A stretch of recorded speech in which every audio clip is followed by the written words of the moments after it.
నమస్తే అండి, welcome to the law point. Law పాయింట్లో ఈ ప్రశ్న అడిగే వాళ్ళు ఎవరైతే ఉన్నారో ఫస్ట్ టైం ఆడపిల్లలు ఇంత బాధపడుతున్నారా, ఇంత ఇబ్బందులు ఎదుర్కొంటున్నారా అనేది మనం చూడొచ్చు.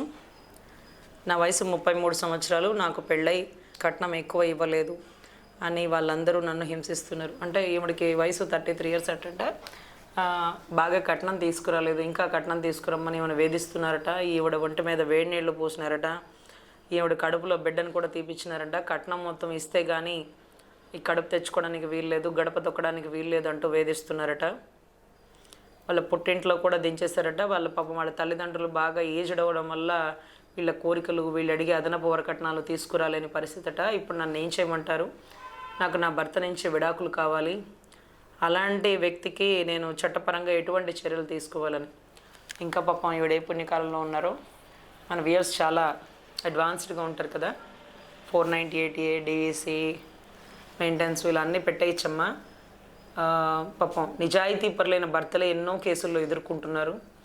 ఇలాంటి వెధవలు, ఇలాంటి తప్పు చేసేవాళ్ళు, పాపం నీ ప్రెగ్నెన్సీ తీపిచ్చిన వాళ్ళు, ఇవన్నీ కూడా బలమైన సెక్షన్స్ అమ్మ. ఎప్పుడైతే కడుపులో బిడ్డని చంపాడు అని మీరు నిరూపించగలిగితే, అంటే అబార్షన్ చేపించారు అని మీరు నిరూపించగలిగితే, పలానా దాంట్లో పలానాది కల్పించడం వల్ల నాకు కడుపులో అబార్షన్ అయింది, దీనికి కారణం వీళ్ళేనని మీరు నిరూపించగలిగితే, మీ భర్త తాలూకా బంధువులు అందరినీ నాన్ బెయిలబుల్ అఫెన్స్ అనమాట, అసలు బెయిల్ రాని సెక్షన్స్లో లోపలేపించేసేయవచ్చు.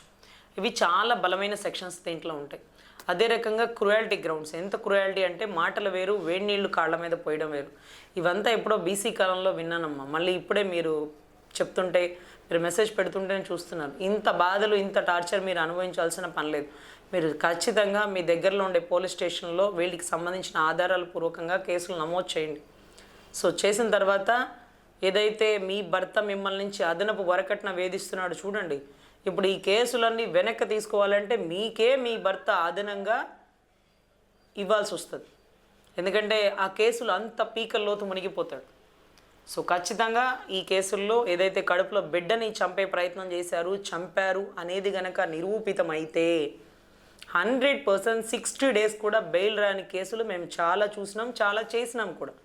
సో ఇవంతా మీరు మీ దగ్గరలో ఉండే పోలీస్ స్టేషన్లో కలిసి కేసులు నమోదు చేయండి. ఒక మంచి నమ్మకమైనటువంటి ఒక పెద్ద ఏజ్డ్ అడ్వకేట్ని పెట్టుకోండమ్మా. ఎందుకంటే మీరు ఈ పరిస్థితిలో ఉన్నారు కాబట్టి, ఒక ఆడబిడ్డగా మీరు ఒక తండ్రి సమానులైనటువంటి ఒక అడ్వకేట్ని కలవడం వల్ల అతను మీకు మంచి సలహాలు ఇస్తారు.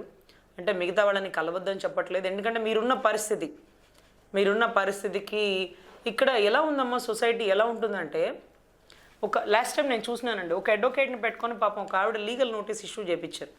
అడ్వకేట్ చాలా మంచి ఆయన.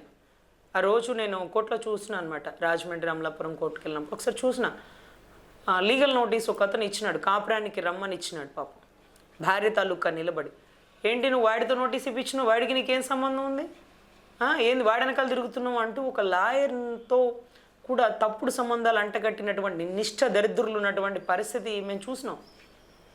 సమాజంలో, సొసైటీలో కొద్దో గొప్ప తప్పుని ప్రశ్నించేది 100లో కొంతమంది, అందరూ మంచి లాయర్లు ఉంటారని నేను చెప్పనండి, కొంతమంది నిజాయితీ గల లాయర్లు ఉంటారు. సో ఎంత పెద్ద పెద్ద గొప్ప గొప్ప అడ్వకేట్లు, బ్యారిస్టర్ పూర్తి చేసిన మహాత్మా గాంధీ గారు లాంటి వాళ్ళు, పెద్ద పెద్ద పైల్వాళ్ళు ఉండబట్టే భారతదేశానికి స్వతంత్రం వచ్చింది. బ్రిటిష్ వాళ్ళని ధైర్యంగా ఎదుర్కొన్నారు. సర్దార్ వల్లభాయ్ పటేల్ గారు ఒక మంచి ప్రాక్టీస్ని అడ్వకేట్ ఆయన. అందుకని ఆ పరిస్థితులను తట్టుకొని నిలబడి పదవులకి ఆశించకుండా ప్రజలకి సేవ చేసినటువంటి గొప్ప వ్యక్తులు లాయర్లేనండి, బ్యారిస్టర్ పూర్తి చేసిన వాళ్ళ అప్పట్లో మీకు.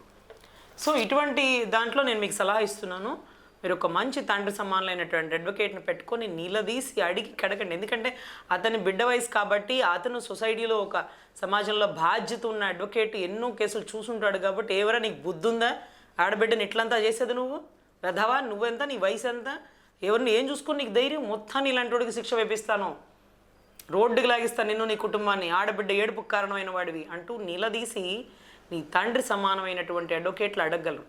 ఎందుకంటే ఇలాంటి వెధవలని ఎదుర్కోవాలంటే కొంచెం సీనియర్లు ఉంటే బాగుంటుందని నా ఉద్దేశం. ఎనీవే, మీరు మంచి సజెషన్ తీసుకోండి, గొప్పగా పోరాడండి. ఇలాంటి నయవంచకుడు మళ్ళీ ఇలాంటి వాడి వల్ల ఇంకొక అమ్మాయి పడకుండా, ఇంకొక అమ్మాయి జీవితం నాశనం చేయకుండా సరైన బుద్ధి మీరు చెప్పాలని మనస్ఫూర్తిగా కోరుకుంటూ మీకు ఈ సలహా ఇస్తున్నానండి. ఎనీవే, మీరు ధైర్యంగా ఎదుర్కోండి. వాళ్ళు వేడి నీళ్ళు పోస్తే మీరు చూస్తూ ఓర్చుకోవాల్సిన పని లేదు. మీరు కూడా తిరగబడండి. బలమైన సెక్షన్స్ మీలాంటి వాళ్ళ కోసమేనండి. 498 క్రూయల్టీ గ్రౌండ్స్ పెట్టింది మీలాంటి వాళ్ళ కోసమే. కడుపులో బిడ్డను చంపే ప్రయత్నం చేసినాడు, చంపినాడంటే అరెస్ట్ కూడా చేసి పడేయండి అంటూ చట్టం మీలాంటి వాళ్ళ కోసమే పెట్టిందండి.